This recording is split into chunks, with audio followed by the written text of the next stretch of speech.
Hello everyone, स्वागत है आप सभी का शिक्षा पाथ मेक इट इजी के हमारे आज के सेशन में। यहाँ हम देखेंगे राजस्थान करंट अफेयर्स जो सूजसी बुलेटिन और न्यूज़पेपर पर आधारित होता है। आज है मंगलवार 2 जून 2026, ज्येष्ठ कृष्ण पक्ष द्वितीया, संवत 2083। चलिए शुरू करते हैं हमारा आज का सेशन। अब हम सूजसी बुलेटिन पर आधारित सूजसी बुलेटिन का सार देखेंगे। मुख्यमंत्री भजनलाल शर्मा की प्रधानमंत्री से शिष्टाचार भेंट। नई दिल्ली में राजस्थान के मुख्यमंत्री भजनलाल शर्मा ने प्रधानमंत्री नरेंद्र मोदी से उनके निवास स्थान पर भेंट की और राज्य के विकास से जुड़े विभिन्न मुद्दों पर मार्गदर्शन प्राप्त किया। कुल निवेश और परियोजनाएं देखें। राजस्थान में रेलवे, सड़क और ऊर्जा, पेट्रोलियम, नागरिक उड्डयन जैसे महत्वपूर्ण क्षेत्रों में 2.72 लाख करोड़ रुपए से अधिक की कुल 81 परियोजनाएं प्रगति पर है। राजस्थान में रेलवे, सड़क, ऊर्जा, पेट्रोलियम, नागरिक उड्डयन जैसे सभी क्षेत्रों को मिलाकर 2.72 लाख करोड़ रुपए से अधिक की 81 परियोजनाएं प्रगति पर है। कार्य उनका संचालित हो चुका है।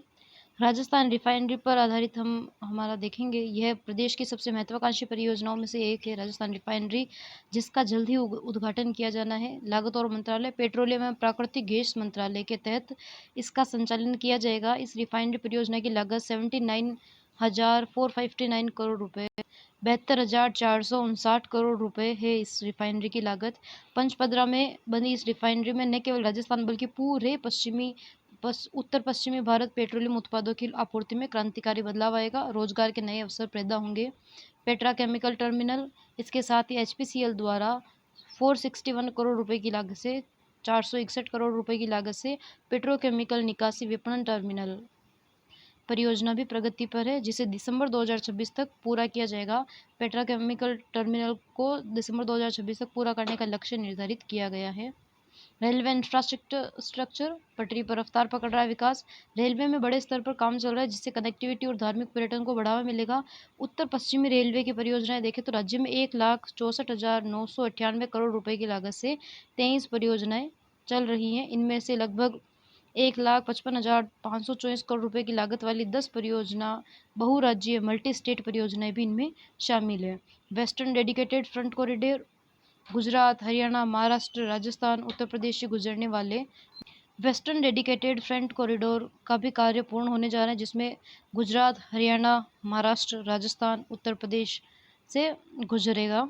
इस वेस्टर्न डेडिकेटेड फ्रंट कॉरिडोर की लागत 1,24,000 करोड़ रुपए है। धार्मिक पर्यटन और रेल लाइनें 968 करोड़ रुपए की देवगढ़ मंदारिया से नाथद्वारा परियोजना, 167 करोड़ रुपए की नाथद्वारा टाउन योजना, 799 करोड़ रुपए की पुष्कर मेड़ता सिटी परियोजना, 179 करोड़ रुपए की लागत से पोखरण रामदेवरा नई लाइन ऐतिहासिक कदम साबित होगी। एनर्जी ट्रांसमिशन, आत्मनिर्भरता की ओर बढ़ता राजस्थान में ऊर्जा के क्षेत्र में बड़ी संभावनाओं को देखते हुए इंफ्रास्ट्रक्चर को मजबूत किया जा रहा है। कुल परियोजनाएं प्रदेश में 75,000 करोड़ रुपए से अधिक की एनर्जी ट्रांसमिशन की 19 परियोजनाएं चल रही हैं, जिनमें बहुराज्यीय प्रोजेक्ट भी शामिल है। राजस्थान पार्ट 1 पावर ट्रांसमिशन परियोजना 25,000 करोड़ रुपए की लागत से, यह परियोजना राजस्थान के साथ साथ मध्य प्रदेश और उत्तर प्रदेश तक फैली है। राजस्थान पार्ट 1 पावर ट्रांसमिशन परियोजना राजस्थान, मध्य प्रदेश और उत्तर प्रदेश तक फैली है, जहां 25,000 करोड़ रुपए की लागत वाली परियोजना टोटल है ये। और एनर्जी ट्रांसमिशन के लिए इंफ्रास्ट्रक्चर को मजबूत किए जाने के लिए 75,000 करोड़ रुपए से अधिक की एनर्जी ट्रांसमिशन की 19 परियोजनाएं राजस्थान में संचालित है। सड़क परिवहन और राजमार्ग मंत्रालय के साथ NHAI जो national highway authority of India द्वारा राज्य में कनेक्टिविटी को बेहतर किया जा रहा है। इसके लिए लगभग 18,000 करोड़ रुपए की 28 सड़कें व राजमार्ग परियोजनाएं राजस्थान में संचालित है। प्रमुख दिल्ली वडोदरा ग्रीनफील्ड अलाइनमेंट, इसमें राजस्थान से गुजरने वाला भाग शामिल है दिल्ली वडोदरा का, जिसकी लागत 6,500 करोड़ रुपए से अधिक है। पूर्ण हो चुके कार्य में हम देखें तो NH25 पर पंचपदरा बांगुंडी खंड का 4 लेन का कार्य 195 करोड़ में पूरा हो चुका है। अजमेर जोधपुर राष्ट्रीय राजमार्ग पर ब्यावर गोमती 4 लेन का कार्य 379 करोड़ रुपए की ये कार्य पूर्ण हो चुके हैं। NH11 पर फतेहपुर मंडावा झुंझुनू बाईपास का कार्य 186 करोड़ रुपए से पूरा हो चुका है। प्रगतिरत कार्य में हम देखें तो NH162 पर 606 करोड़ रुपए की लागत से नाथद्वारा से भटेवर तक अपग्रेडेशन का कार्य किया जा रहा है। नेक्स्ट हम देखेंगे नागरिक उड्डयन रनवे पर राजस्थान का ऊंची उड़ान। भारतीय विमानपत्तन प्राधिकरण राज्य में 2,874 करोड़ रुपए की लागत से 3 महत्वपूर्ण परियोजनाओं को लागू करने वाला है, जिनमें कोटा बूंदी हवाई अड्डा 1,507 करोड़ रुपए की लागत से इस ग्रीनफील्ड एयरपोर्ट का परियोजना को अगस्त 2025 में स्वीकृति मिली थी। राजस्थान कोटा बूंदी हवाई अड्डा है, उसकी लागत 1,507 करोड़ रुपए है। अगस्त 2025 में इसकी स्वीकृति मिली थी और नवंबर 2027 तक कार्य पूर्ण करने का लक्ष्य निर्धारित किया गया है। उदयपुर हवाई अड्डा सेकंड परियोजना उदयपुर हवाई अड्डा, जहां 887 करोड़ रुपए की एकीकृत टर्मिनल परियोजना को सितंबर 2026 तक पूर्ण करने का लक्ष्य निर्धारित किया गया है। थर्ड है जोधपुर हवाई अड्डा, यहाँ 480 करोड़ रुपए से नई घरेलू यात्री टर्मिनल परियोजना लगभग पूरी हो चुकी है। नेक्स्ट हम देखेंगे राजस्थान में एक आरएस सहित 20 की नौकरी गई, 332 निलंबित, 17 की पेंशन बंद। मुख्यमंत्री भजनलाल शर्मा ने राज्य के प्रशासनिक तंत्र को साफ, पारदर्शी, जवाबदेह बनाने के लिए सख्त कदम उठाए। उनका स्पष्ट और सख्त संदेश है, जनता की सेवा करो वरना घर बैठो। कार्यवाही के मुख्य आंकड़े देखें, नौकरी से बर्खास्त किया है 1 आरएस अधिकारी को और कुल 20 अधिकारियों को सेवा से बर्खास्त किया है। निलंबित किया है 332 अधिकारियों को। पेंशन पर रोक लगाई है, 17 कार्मिकों की आजीवन 100% पेंशन और ग्रेच्युइटी पर रोक लगा दी है। अभियोजन स्वीकृति, भ्रष्टाचार के आरोप में घिरे 108 मामलों में अभियोजन स्वीकृति जारी कर उन्हें न्यायिक प्रक्रिया के दायरे में लाया गया है। जांच प्रक्रिया अनुशासनहीनता पर लापरवाही के 577 मामलों में जांच जारी है। इसके अलावा अखिल भारतीय सेवा के 9 प्रकरणों की जांच भी चल रही है। निराश्रित महिलाओं के लिए उम्मीद का नया सवेरा, नारी निकेतन। मुख्यमंत्री भजनलाल शर्मा के संवेदनशील नेतृत्व, दूरदर्शी सोच के चलते राजस्थान के नारी निकेतन महज अब शेल्टर होम नहीं बल्कि निराश्रित युवतियों के तकदीर बदलने वाली कर्मस्थली बन चुकी है। नारी निकेतन का उद्देश्य और सुविधाएं हम देखें। मुख्य उद्देश्य सामाजिक रूप से प्रताड़ित, उत्पीड़ित, अनैतिक परिस्थितियों के शिकार बने निराश्रित महिलाओं को सुरक्षा प्रदान करना, उनमें नव जीवन का संचार करना। मिलने वाली सुविधाएं हम देखें नारी निकेतन में, तो यहाँ महिलाओं को सुरक्षित वातावरण में बिल्कुल मुफ्त निःशुल्क आवास, भोजन, वस्त्र, चिकित्सा सुविधाएं उपलब्ध करवाई जाती है। अकेलेपन से मुक्ति, इन केंद्रों पर त्योहारों, सांस्कृतिक उत्सवों को सामूहिक रूप से आयोजन किया जाता है ताकि महिलाओं को अकेलेपन का एहसास न हो। आत्मनिर्भरता कौशल प्रशिक्षण भी दिया जाता है, उन्हें एडवांस सिलाई, कढ़ाई, ब्यूटिशियन जैसे कोर्स और आधुनिक ट्रेनिंग भी दी जाती है। नेक्स्ट हम देखेंगे राजस्थान में नारी निकेतन का ढांचा, जो कैपेसिटी है उसके बारे में। वर्तमान में सामाजिक न्याय व अधिकारिता विभाग द्वारा ये संचालित की जाती है। इसमें जयपुर संभाग में 150 क्षमता का एक महिला सदन संचालित है। अन्य संभागों में शेष संभागों के जिला मुख्यालयों पर 50-50 क्षमता का एक नारी निकेतन संचालित है, 50-50 क्षमता का, जहां जीवन को एक नए और सम्मानजनक दिशा दी जा रही है। विवाह के लिए पुनर्वास, 11 आवासनियों के लिए 1,400 से ज़्यादा रिश्ते आए। संस्थान की 11 योग्य युवतियों के विवाह के लिए अब तक सार्वजनिक विज्ञप्ति जारी की गई तो समाज में सोच में एक बड़ा और सकारात्मक बदलाव देखने को मिला। भारी प्रतिक्रिया, इन 11 बेटियों से विवाह के लिए देश भर से 1,900 से अधिक उच्च शिक्षित और सुयोग्य युवकों ने आवेदन किया। कड़ी जांच प्रक्रिया, विभाग ने केवल युवकों की आर्थिक स्थिति नहीं देखी बल्कि पुलिस वेरिफिकेशन, पारिवारिक पृष्ठभूमि की गहन जांच के बाद ही योग्य वरों का चयन किया। धूमधाम से आयोजन हुआ। इन शादियों का आयोजन किसी रसूखदार परिवार की तरह बेहद धूमधाम से किया जाता है, जहां स्वयं मुख्यमंत्री, प्रशासनिक अधिकारी पहुंचकर कन्यादान करते हैं और आशीर्वाद देते हैं।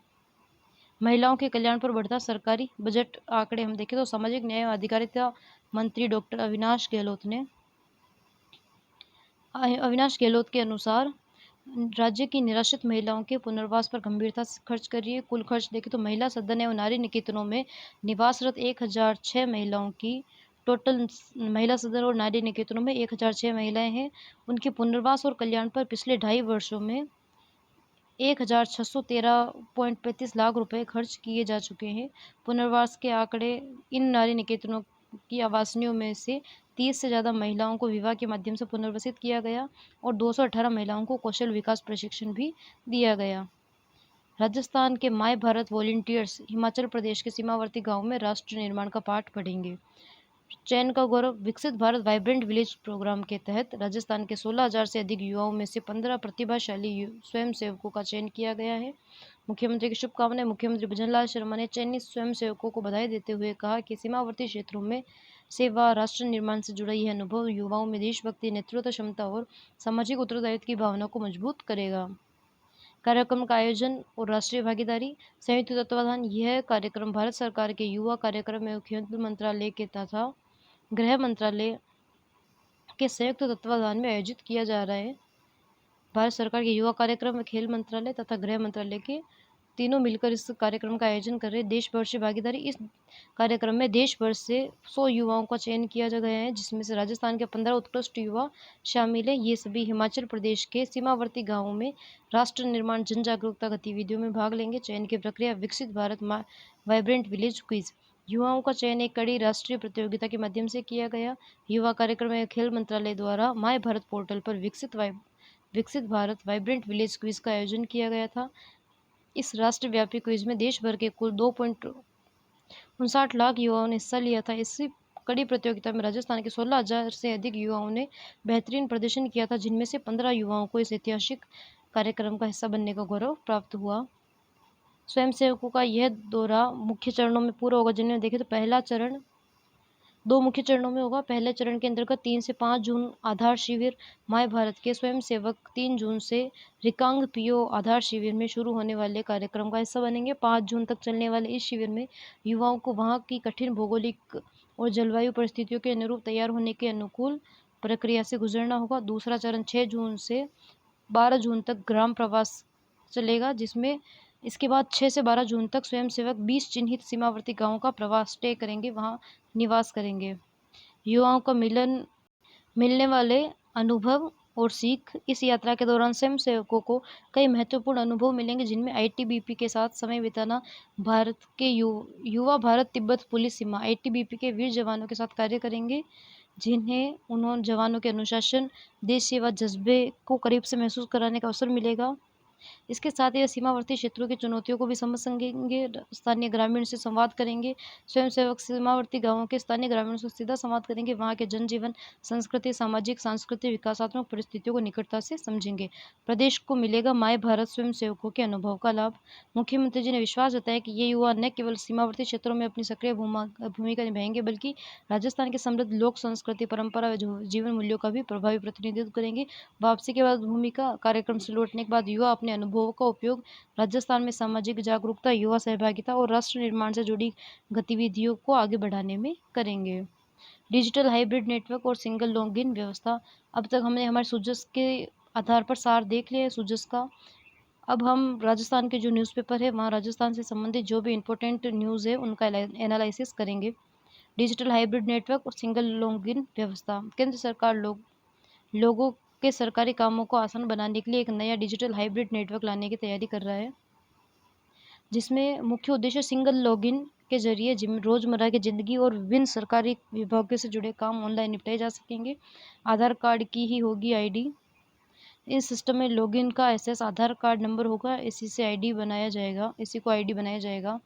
शुरुआती सेवाएं बिजली का बिल भरने, टैक्स जमा करने, संपत्ति दस्तावेज, नामांतरण, म्यूटेशन, पंजीयन, रजिस्ट्रेशन और उनकी प्रतियां लेने और संपत्ति को फ्री होल्ड करवाने जैसी 50 सेवाओं की शुरुआत इससे होगी। शुरुआत और शुल्क यह पूरी तरह से मुफ्त रहेगा और स्वैच्छिक रहेगा। शुरुआत में से कुछ चिन्हित सरकारी कर्मचारियों के लिए अनिवार्य किया जा सकता है। वर्तमान में आधा दर्जन केंद्रीय मंत्रालय इस पर काम कर रहे हैं।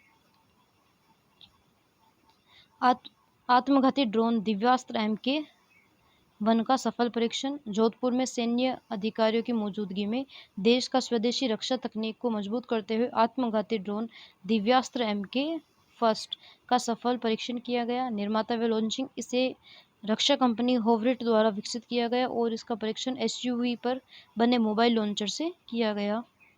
क्षमता और रेंज। इसकी रेंज 500 किलोमीटर तक है। लगातार 5 घंटे हवा में रह सकता है। इससे इलेक्ट्रो ऑप्टिकल व इंफ्रारेड सेंसर लगे हैं इस पर। कठिन परिस्थितियों में टेस्ट। इस UAV का परीक्षण 53 डिग्री सेंटीग्रेड के भारी तापमान और 50 किलोमीटर घंटे से अधिक की रफ्तार वाली हवाओं के बीच सफलतापूर्वक किया गया। आम ड्रोन और आत्मघाती ड्रोन में फ़र्क देखें तो आम ड्रोन मुख्य रूप से जासूसी और निगरानी के लिए होते हैं, बल्कि आत्मघाती ड्रोन लक्ष्य का पता चलते ही खुद उससे टकराकर उसे लक्ष्य को नष्ट कर देता है। प्रदेश में खेत बचाओ अभियान। राजस्थान में कृषि एवं किसान कल्याण मंत्रालय के निर्देश पर 30 जून तक खेत बचाओ अभियान चलाया जाएगा। किसानों को रासायनिक खादों जो केमिकल फर्टिलाइजर पर निर्भरता को कम करना, स्वयं के खेत पर निर्मित जैविक आदानों व पारंपरिक विधियों के उपयोग को प्रोत्साहित करना। नोडल अधिकारी इसके लिए राज्य स्तर पर ATRI जोधपुर व निर्देशक समिति तथा आत्मा दुर्गापुरा जयपुर कृषि विभाग के नोडल अधिकारी होंगे। जिला स्तर पर KVK और जिला परिषद के संयुक्त निर्देशक इसके नोडल अधिकारी बनाए गए। हम पूर्व में भी खेत बचाओ अभियान के ऊपर जानकारी ले चुके हैं। ये केंद्र सरकार के कृषि विभाग द्वारा चलाई जा रही है। जयपुर के SMS स्टेडियम में 12 जून को राज्य स्तरीय किसान प्रशिक्षण कार्यक्रम किसान महाकुंभ का आयोजन किया जाएगा। SMS स्टेडियम में 12 जून को राज्य स्तरीय किसान प्रशिक्षण कार्यक्रम किसान महाकुंभ का आयोजन। आयोजक और उद्देश्य भाजपा किसान मोर्चा द्वारा आयोजित इस कार्यक्रम का मुख्य उद्देश्य प्राकृतिक खेती नेचुरल फार्मिंग को बढ़ावा देना और किसानों को आत्मनिर्भर बनाना है। मुख्य प्रशिक्षक प्राकृतिक खेती में विशेष पहचान रखने वाले गुजरात के राज्यपाल आचार्य देवव्रत और उनके विशेषज्ञों की टीम किसानों को जीवामृत निर्माण और मिट्टी की उर्वरता को बढ़ाने का प्रशिक्षण देगी। इसके लिए प्रतिनिधित्व प्रत्येक संगठनात्मक मंडल से 5 किसान और हर जिले से 150 चयनित किसान इसमें शामिल होंगे। कार्यक्रम में राज्यपाल हरिभाऊ कृष्णराव वांगड़े, मुख्यमंत्री भजनलाल शर्मा सहित दिग्गज नेता उपस्थित रहेंगे। 12 जून को राज्य स्तरीय किसान प्रशिक्षण कार्यक्रम किसान महाकुंभ का आयोजन किया जाएगा। जोजड़ी नदी प्रदूषण मामले में सुप्रीम कोर्ट सख्त। जोधपुर की जोजड़ी नदी प्रदूषण मामले में सुप्रीम कोर्ट ने कड़ा रुख अपनाते हुए अवैध पाइपलाइन नेटवर्क और अवैध अपशिष्ट निकासी को तंत्र को तत्काल नष्ट करने के आदेश दिए हैं। अधिकारियों पर गाज। न्यायमूर्ति विक्रमनाथ और न्यायमूर्ति संदीप मेहता की खंडपीठ ने राजस्थान राज्य प्रदूषण नियंत्रण मंडल की तत्कालीन जोधपुर क्षेत्रीय अधिकारी कामिनी सोनकर को तत्काल निलंबित करने का आदेश दिया है। मुआवजा रिपोर्ट अदालत ने दोषी औद्योगिक इकाइयों पर कानूनी कार्यवाही और पर्यावरणीय क्षतिपूर्ति वसूलने के निर्देश दिए। स्पेशल इन्वेस्टिगेशन टीम 15 जुलाई 2026 तक रिपोर्ट प्रस्तुत करनी होगी। अगली सुनवाई 21 जुलाई को होगी। ग्रामीण सड़कों के लिए 68.30 करोड़ रुपए की मंजूरी। उप मुख्यमंत्री दिया कुमारी ने सार्वजनिक निर्माण विभाग PWD की ओर से राज्य की 79 निवासी ग्रामीण सड़कों के निर्माण कार्यों को सैद्धांतिक स्वीकृति है, जिनकी कुल अनुमानित लागत 68.30 करोड़ रुपए है। इसके तहत 5 विधानसभा क्षेत्रों में कुल 151.75 किलोमीटर लंबी सड़कें बनेगी, जिसमें हम देखें मुख्य रूप से झालावाड़ झालरापाटन 30 करोड़ रुपए की लागत से 51.5 किलोमीटर लंबी सड़क 21 सड़कों का निर्माण होगा। झुंझुनू नवलगढ़ 10 करोड़ रुपए की लागत से 31.15 किलोमीटर लंबी सड़कों का निर्माण होगा। 126 सड़कों का। जोधपुर को भोपालगढ़ में 8.30 करोड़ रुपए की लागत से 5 किलोमीटर लंबी सड़क का निर्माण होगा। अलवर राजगढ़ लक्ष्मणगढ़ में 10 करोड़ रुपए की लागत से 33.55 किलोमीटर लंबी 19 सड़कों का निर्माण होगा। ब्यावर जैतारण में 10 करोड़ रुपए की लागत से 31 किलोमीटर लंबी 12 सड़कों का निर्माण होगा। अवैध मॉडिफाई वाहनों पर चलेगा विशेष अभियान। राजस्थान के परिवहन एवं सड़क सुरक्षा विभाग द्वारा अवैध मॉडिफिकेशन, मादक पदार्थों के परिवहन और नियमों के उल्लंघन के खिलाफ प्रदेश व्यापी जांच अभियान चलाया जा रहा है, जिसमें वाहनों में काली film, pressure horn, air horn, अनाधिकृत लाल बत्ती, हुटर, फ्लैशर, स्टॉप लाइट, नियम विरुद्ध नंबर प्लेट, HSRP उल्लंघन पाए जाने पर चालान और जब्ती की कार्रवाई होगी। अल्टीमेटम वाहनों स्वामियों को अपने वाहनों को अनियमितताओं के स्वयं दूर करने के लिए 3 दिन का समय दिया गया है, जिसके बाद सख्त कार्रवाई की जाएगी और ड्राइविंग लाइसेंस निलंबन निरस्त करने की प्रक्रिया की जाएगी। भवन निर्माण नियमों में संशोधन। उच्च इमारतों का रास्ता साफ। राजस्थान सरकार ने भवन निर्माण में नियमों का बड़ा संशोधन करते हुए बहुमंजिला इमारतों की ऊंचाई पर लगे प्रतिबंध को हटा दिया है। अब लागू होगा आईएस कोड।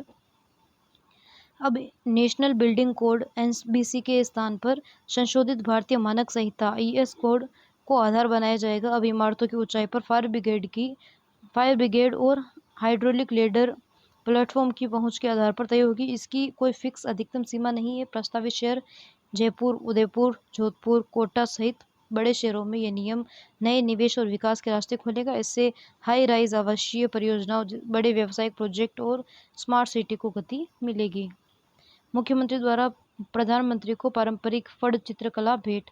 नई दिल्ली में मुख्यमंत्री और प्रधानमंत्री की भेंट के दौरान मुख्यमंत्री भजनलाल शर्मा जी द्वारा नरेंद्र मोदी जी को राजस्थान की पारंपरिक फड़ चित्रकला भेंट की है। इस पेंटिंग में भगवान कृष्ण की लीलाओं जैसे कालिया मर्दन, सखियों के संग गरबा रास के जीवंत चित्रण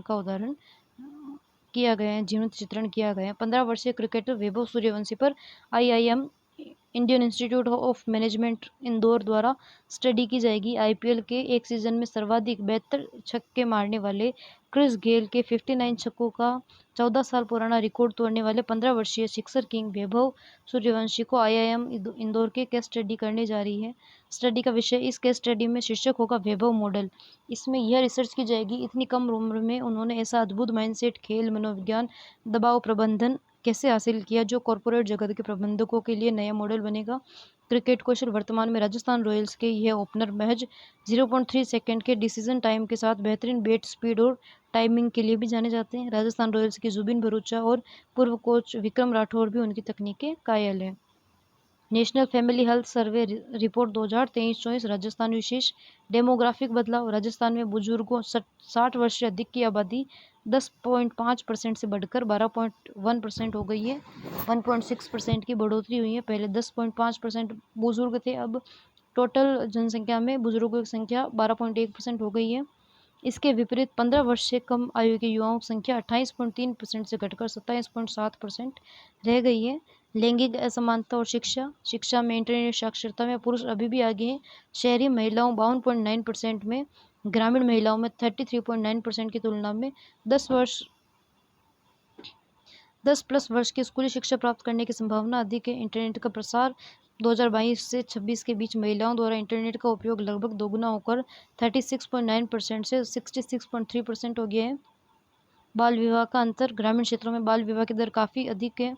4 में से 1 अधिक महिला 28.8%, 18 उम्र से कम उम्र में 3 में से 1 अधिक पुरुष 35.5%, 21 से कम उम्र में विवाह कर लेते हैं। शहरी क्षेत्रों में यह दर लगभग 3 गुना से कम है। प्रजनन दर, फर्टिलिटी रेट, शहरी प्रजनन दर 1.7%, जनसंख्या प्रतिस्थापन 2.1% से नीचे गिर गई है, जबकि ग्रामीण क्षेत्रों में यह 2.2% है। 2026 का राष्ट्रीय औसत 2.1 प्रतिस्थापन के स्तर पर बना रहेगा। संपत्ति स्वामित्व, 2022 और 26 के बीच महिलाओं के नाम संपत्ति स्वामित्व घर या जमीन में वृद्धि हुई है, जो राष्ट्रीय स्तर पर 9.4 से बढ़कर 13.9% हो गई है। अतः संपत्ति स्वामित्व में महिलाओं का 13.9% महिला के नाम पर संपत्ति का स्वामित्व है। प्रारंभिक बाल्यावस्था की शिक्षा 2 से 4 वर्ष के बच्चों की पूर्व विद्यालय प्री स्कूल की उपस्थिति 30.1% से सुधरकर 38.2% हो गई है।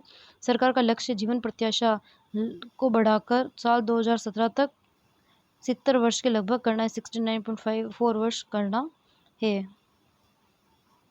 इंफ्रास्ट्रक्चर और रूफटॉप सोलर प्रोजेक्ट।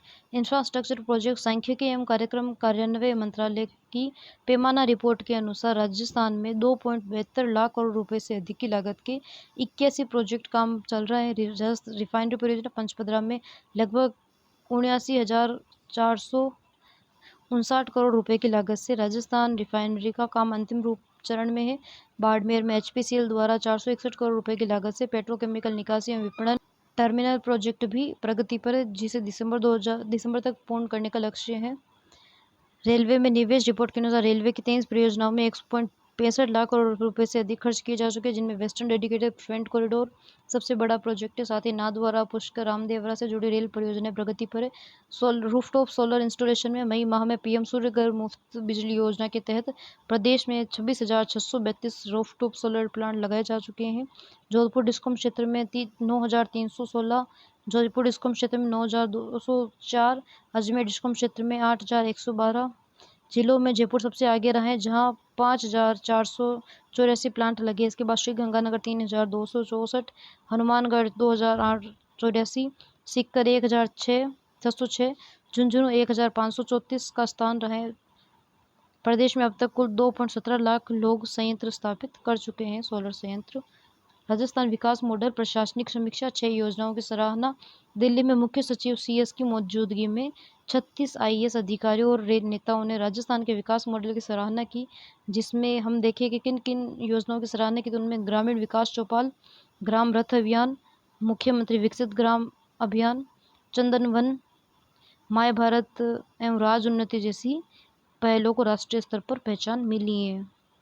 रिफाइनरी व गैस नेटवर्क का जल्द लोकार्पण, मुख्य सचिव CV श्रीनिवास ने HRSCRL रिफाइनरी परियोजना के शीघ्र लोकार्पण की बात की। उन्होंने आगामी 30 जून तक 43,000 पाइप्ड गैस कनेक्शन लाइव करने के निर्देश दिए हैं। दौसा जिले में बांदुकुई क्षेत्र में प्रस्तावित मॉडल औद्योगिक पार्क परियोजना की भी समीक्षा की गई। पीएम पोषण योजना के तहत राज्य स्तरीय संचालन एवं निगरानी समिति की बैठक में इस योजना के लिए राजस्थान को 953.97 करोड़ रुपए की मंजूरी दी गई। इसके लिए राज्य सिम्स पोर्टल को तत्काल अपडेट करने के निर्देश भी दिए गए। भास्कर समाधान सेगमेंट लॉन्च, 5 नए शहरों में शुरुआत। जयपुर के बाद अब जोधपुर, उदयपुर, कोटा, अजमेर, सीकर जिले में भास्कर समाधान सेगमेंट लॉन्च किए गए हैं। दैनिक भास्कर न्यूज ऐप के जरिए आमजन अपनी समस्याओं को सीधे प्रशासन तक पहुंचा सकेंगे। जिम्मेदार अधिकारियों को ऐप पर अथॉरिटी अकाउंट मिलेगा, जिससे वह एक क्लिक पर समाधान की जानकारी दे सकेंगे। India food business expo 2026 Rajasthan international centre में 5 से 7 जून तक 3 दिवसीय B2B business to business expo का आयोजन होगा। इसका पोस्टर उप मुख्यमंत्री प्रेमचंद बेरवा ने जारी किया। सहयोग व सहायता राजस्थान उद्योग व्यापार महासंघ द्वारा आयोजित इस एक्सपो का भारत सरकार MSME मंत्रालय की स्वीकृति मिल गई है। इसके तहत पात्र प्रदेशकों को 80,000 रुपये तक की सहायता मिलेगी। इसमें फूड प्रोसेसिंग, मसाला, पैकेजिंग, होटल सप्लाई से जुड़ी कंपनियां भाग लेगी। इंडिया फूड बिजनेस एक्सपो का आयोजन 5, 6, 7 जून 3 दिवसीय आयोजन रहेगा। जयपुर में इसका आयोजन किया जाएगा और ये B2B बिजनेस टू बिजनेस का रहेगा।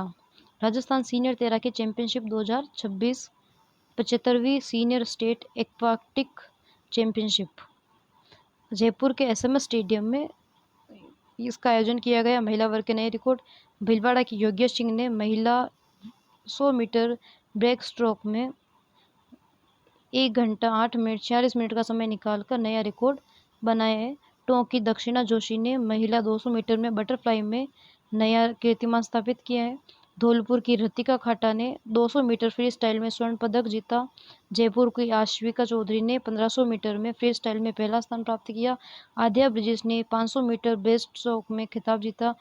4x100 मीटर फ्री स्टाइल में रिले जयपुर की टीम हरिका, आद्या, आश्विका, वान्या विजेता रही। पुरुष वर्ग में भीलवाड़ा के मोहम्मद अनस पहले दिन सबसे सफल तैराक रहे। उन्होंने 200 मीटर फ्री स्टाइल में 500 मीटर ब्रेस्ट स्ट्रोक में स्वर्ण पदक जीते। हिमांशु सियाग ने 1500 मीटर फ्री स्टाइल में, जयपुर के शाहिल गुप्ता ने 200 मीटर बटरफ्लाई में शीर्ष स्थान प्राप्त किया। 4x100 मीटर फ्री स्टाइल में रिले का खिताब यश तिवारी, गौरव कृष्णादित्य, पृथ्वीराज चारों ने हासिल किया है। नेक्स्ट हम देखेंगे राजस्थान सीनियर एथलेटिक्स चैंपियनशिप फराटा चैंपियन 100 मीटर की दौड़ में पुरुष वर्ग में झुंझुनू के आदेश घरसा को और महिला वर्ग में जयपुर की डोना धाकड़ को सबसे तेज धावक चुना गया। मुख्य स्पर्धाएं विजेता देखें तो धर्मवीर टोंक, राकेश पाली 800 मीटर में, शकील साय माधोपुर 5000 मीटर में, गंभीर जैसलमेर 10,000 मीटर में, मानव जयपुर 400 मीटर में, शक्ति जैसलमेर 3000 मीटर में, अतुल चूरू शॉटपुट में, रामचंद्र राजमंद, हैमर थ्रो में प्रवीण सवाई माधोपुर, जेवलिन थ्रो में यशवीर कोटा।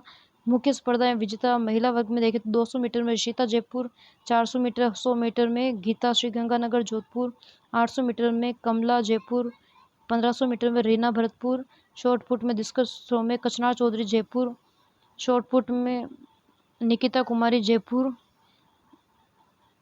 ट्रिपल जंप में रिंकू चौधरी जयपुर इन्होंने खिताब हासिल किए हैं।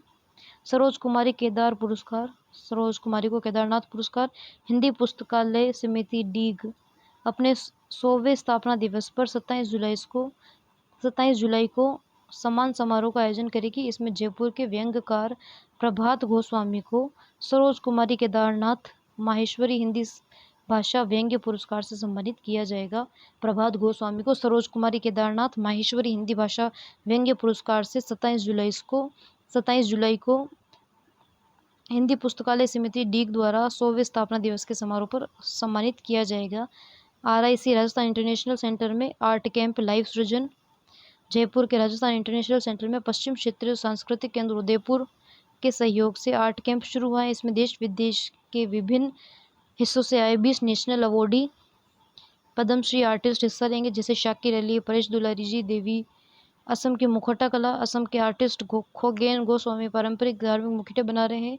इसे बनाने में bamboo, cotton cloth, poultry clay, गाय के गोबर का हिला घास का उपयोग किया जाता है तथा मिनाडिल, हिंगोल, हाइटल, नील जैसे नेचुरल रंगों से सजाया जाता है। सिक्की घास के आभूषण और उत्पाद मधुबनी से आई अवॉर्डी आर्टिस्ट सिक्की कला के प्रदर्शन कर रही है, जिसमें सिक्की घास पर बने झुमके, बालियां, चूड़ियां, रोटी बॉक्स, डाइंग मैट और फ्लावर पॉट भी शामिल है। RIC में आर्ट कैंप का आयोजन किया जा रहा है पश्चिमी क्षेत्र सांस्कृतिक केंद्र उदयपुर के सहयोग से। राजस्थानी और डोगरी भाषा में समानताएं, जोधपुर समागम। भाषाई समानता, राजस्थान के धोरों और जम्मू कश्मीर की वादियों के बीच एक ऐतिहासिक सांस्कृतिक संबंध सामने आया है। जोधपुर में जुटे दोनों भाषाओं के रचनाकारों के अनुसार राजस्थानी और डोगरी भाषा के शब्दों में 40% तक अनूठी समानताएं पाई गई हैं। डोगरी भाषा के पृष्ठभूमि देखें तो डोगरी हिमालय के प्राचीन डूंगर क्षेत्र वर्तमान जम्मू की भाषा है। यह जम्मू के आसपास और पाकिस्तान के कई क्षेत्रों में बोली जाती है। विख्यात कवि आलोचक पद्मश्री मोहन सिंह सथालिया ने दोनों भाषाओं में समानता की पुष्टि की है।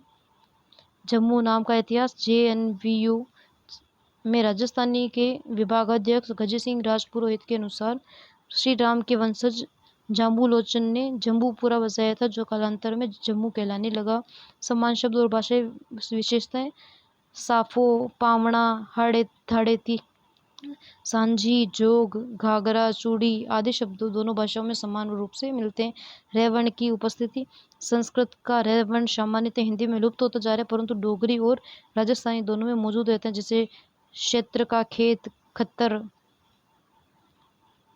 ये के स्थान पर जय, जैसे ये वर्ण की जगह जय का उपयोग, जैसे दोनों ही भाषाओं में यजमान को जजमान कहा जाता है। नेक्स्ट हम देखेंगे सांस्कृतिक और धार्मिक समानताएं। गोगोजी देवता।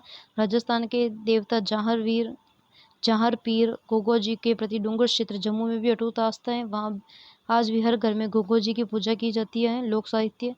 राजस्थान के प्रसिद्ध ढोला मारू प्रेमाख्यान की डोगरी में कुंजू चंचलो प्रेमाख्यान के लोक उत्सव में अत्यधिक प्रसिद्ध है। राजस्थान में संत साहित्य की प्रचुरता है। डोगरी में भी नाथवाणियाँ मिलती हैं।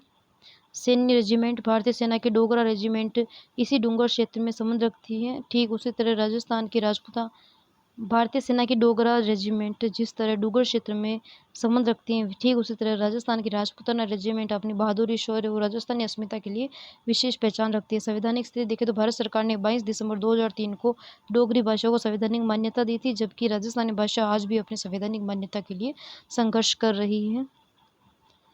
पर्वतारोहण। डॉक्टर अर्चना जैन का नया कीर्तिमान। सन सिटी जोधपुर की महिला पर्वतारोही अर्चना जैन नेपाल के 7126 मीटर ऊंचे पर्वत विश्व के प्रसिद्ध हिमलुंग हिमाल अभियान के दौरान एक बड़ा रिकॉर्ड अपने नाम किया है। बिना ऑक्सीजन सपोर्ट वे इस अभियान में बिना किसी बाहरी ऑक्सीजन सपोर्ट के 7050 मीटर की ऊंचाई तक पहुंचने वाली पहली महिला पर्वतारोही बन गई हैं। डॉक्टर अर्चना जैन। भौगोलिक परिस्थिति। हिमलुंग हिमाल नेपाल के दूरस्थ नारफू क्षेत्र में तिब्बत सीमा के निकट स्थित है, जिसे हिमालय की अत्यंत चुनौतीपूर्ण चोटियों में जाना जाता है। 7000 मीटर से अधिक की ऊंचाई पर वातावरण में उपलब्ध ऑक्सीजन सामान्य स्तर के मुकाबले 20% ही रह जाती हैं। अभियान की चुनौती। इस अभियान में अत्यधिक ऊंचाई, बर्फीले ग्लेशियर, खड़ी चढ़ाई में शामिल थी। कई स्थानों पर लगभग 90 डिग्री की सीधी चढ़ाई सिर्फ रस्सियों के सहारे करनी पड़ी और लगातार 20 घंटे से अधिक समय तक रस्सियों के सहारे पर्वत पर चढ़ाई की। पिछला रिकॉर्ड। डॉक्टर अर्चना जैन पिछले नेपाल ही के 6476 मीटर ऊंचा मेरा पीक फतेह कर राजस्थान की पहली महिला पर्वतारोही बनी थी। इस सफलता के लिए उन्हें उनके पति प्रवीण जैन और 2 बेटियां पिया जैन से भी प्रेरणा मिली। Influencer award. पवन के जोशी सम्मानित। नई दिल्ली के ब्लू रेडिसन में आयोजित एक भव्य अवार्ड शो में जोधपुर के पवन के जोशी को इंडियाज 100 मोस्ट इन्फ्लुएंशियल लीडर्स 2026 से सम्मानित किया गया। उन्हें प्रतिष्ठित सम्मान प्रसिद्ध बॉलीवुड एक्टर डायरेक्टर अरबाज खान द्वारा सौंपा गया। आयोजक इस विशेष अवार्ड शो का आयोजन मिशवा एंटरटेनमेंट की ओर से किया गया था। आज का सेशन हमारा ये समाप्त होता है। अगर आपको इस सेशन की PDF की आवश्यकता हो तो आप हमें टेलीग्राम पर मैसेज कर सकते हैं, जिससे आपको उस चैनल में जोड़ दिया जाएगा जहाँ ये PDF अवेलेबल करवाई जाती है। अब इसी सेशन पर आधारित हम MCQs हमारी नेक्स्ट वीडियो में देखेंगे, अर्थात इसी सेशन पर आधारित MCQ हमारे अलग वीडियो में उपलब्ध करवाए जाते हैं। आप वहां से इस MCQ के द्वारा प्रैक्टिस भी कर सकते हैं। तो thank you very much. Please like, share and subscribe.